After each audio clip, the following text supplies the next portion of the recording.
Daddy, सफाई कर्मचारी लोग इतनी मेहनत क्यों करते हैं?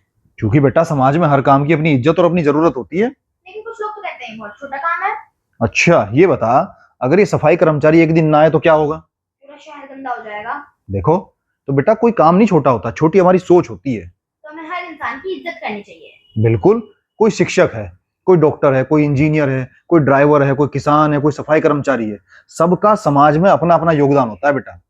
मतलब इंसान की इज्जत उसके काम से नहीं होती, उसकी मेहनत से होती है। बिल्कुल सही बात। मेरा सभी अभिभावकों से भी एक बात है, अपने बच्चे को बड़ा पद पाने के लिए तैयार जरूर कीजिए, पर उसको किसी छोटे पद या छोटे काम करने वाले व्यक्ति को छोटा महसूस करना मत सिखाइए। उसे समझाइए कि मेहनत से किया गया प्रत्येक काम समाज में इज्जत के योग्य होता है, क्योंकि व्यक्ति की पहचान उसके पद से नहीं, उसके व्यवहार और उसके कर्म से होती है। अगर आपको ये वीडियो अच्छी लगी हो, कुछ सीखने को मिला हो, तो इसे लाइक करें, शेयर करें।